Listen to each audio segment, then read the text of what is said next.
আগে তোমরা এই পুরো ভিডিওটা দেখো, তারপর বলছি। বাবা ছেলে ইউটিউবার, কিন্তু তারা এখন পুলিশের জাল। কেন? কারণ তাদের বিরুদ্ধে ধর্ষণের অভিযোগ। ঘটনাটি ঘটেছে হারোয়ায়। ব্ল্যাকমেল করে এক নবম শ্রেণীর ছাত্রীকে ধর্ষণের অভিযোগে জালে পুলিশের বাবা ছেলে। সোশ্যাল মিডিয়ায় রিলস বানানোর নামে নির্যাতন। উত্তর 24 পরগনার হারোয়ার বাছড়া মোহনপুরের ঘটনা। কথা বলবো, প্রতিনিধি অনুপম রয়েছেন সঙ্গে। অনুপম, কি ঘটেছিল এক্স্যাক্টলি? কিভাবে ব্ল্যাকমেল করা হতো? অভিযোগ কি?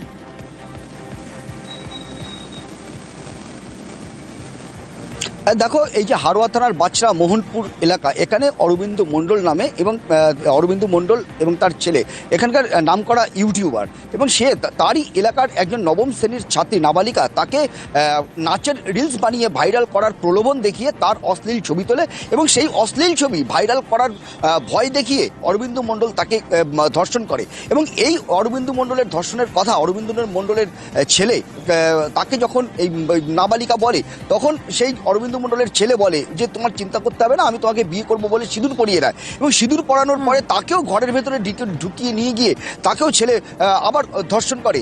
এই বাবা এবং ছেলে দুজনেই মিলেই কিন্তু ধর্ষণ করে। এরপরে মেয়েটি কান্নাকাটি করতে থাকে, গভীর রাত হয়ে যায়, এবং ওই মেয়েটি পরিবারের লোকজন যখন তাকে খুঁজে না পায়, তখন এই অরবিন্দ মণ্ডলের বাড়িতে গিয়ে সেই মেয়েটিকে উদ্ধার করে, এবং কান্না অবস্থায় এবং অসুস্থ অবস্থায়। তখন পুরো ঘটনা নাবালিকার কাছে শুনে হারোয়া থানায় অভিযোগ দায়ের করে, এবং ওই অভিযোগের ভিত্তিতে অরবিন্দ মণ্ডল এবং তার ছেলেকে পুলিশ গ্রেপ্তার করেছে। এবং আজকে অরবিন্দ মণ্ডলকে 5 দিনের পুলিশ হেফাজত চেয়ে বসিরহাট মহকুমা আদালতে পাঠাচ্ছে, এবং অরবিন্দ মণ্ডলের ছেলেকে জুবিনাইল কোর্টে আজকে তোলা হয়েছে।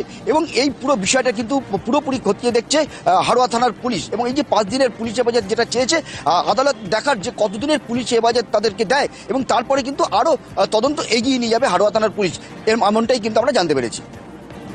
বেশ, ওকে নাচ শেখার জন্য নিয়ে যাই, বাড়িতে একা পেয়ে সায়নের বাবা ভিডিও তৈরি করার নাম করে ওকে ধর্ষণ করে। সায়ন বলে যে তুমি চিন্তা করো না, এইসব ভিডিও বানাতে গেলে এই ধরনের কিছু কন্টেন্ট তৈরি করতে হয়। ও বলে যে আমি তোমাকে বিয়ে করব বলে নাবালিকাকে সিঁদুর পরিয়ে দেয়, এবং বলে তুমি আজ থেকে আমার স্ত্রী বলে ওকেও ধর্ষণ করে। ওকে আনতে গেলে ওরা বাধা দেয় আসামিরা, এবং এর মধ্যে 2জন গ্রেপ্তার হয়েছে, বাবা এবং ছেলে, বাকি 2জন অধরা। বিশ্বাস করো, এখন নিজের ওপরেই কিন্তু রাগটা হচ্ছে। জানি তোমরা প্রশ্ন করবে কেন, কারণ আমি এই দাদাভাইয়ের ভিডিও দেখতাম, খুব বড় ফ্যানও কিন্তু ছিলাম। খুব ভালো লাগতো ভিডিওগুলো, কমেডি ভিডিও দিত এবং ডান্সের ভিডিও দিত, তো আমাকে কিন্তু খুব ভালো লাগতো। কিন্তু সেই মানুষটা যে এমন একটা জঘন্য কাজ করবে, বিশ্বাস করা তো দূরের থাক, আমি আশাও করতে পারিনি যে এই মানুষটা এত পরিমাণ খারাপ। একটা মেয়ের দুর্বলতার সুযোগ নিয়ে তার সাথে নানা রকমের অপব্যবহার করছে। তার পরিণাম কি হলো সেটা তোমরা অবশ্যই আগের ভিডিওতে দেখে নিয়েছো। তো সৎ পথে থাকো, আমি বলবো সৎ পথে থাকো, সৎ কাজ করো, তোমার সাথে কখনো কিন্তু খারাপ কিচ্ছু হবে না।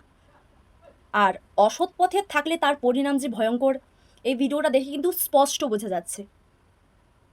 তাই এখনও সময় আছে, সবাই নিজেকে শুধরে নাও এবং নিজেকে নিয়ন্ত্রণে রাখার চেষ্টা করো। বিশেষ করে মেয়েদেরকে বলবো একটু সাবধানে থেকো।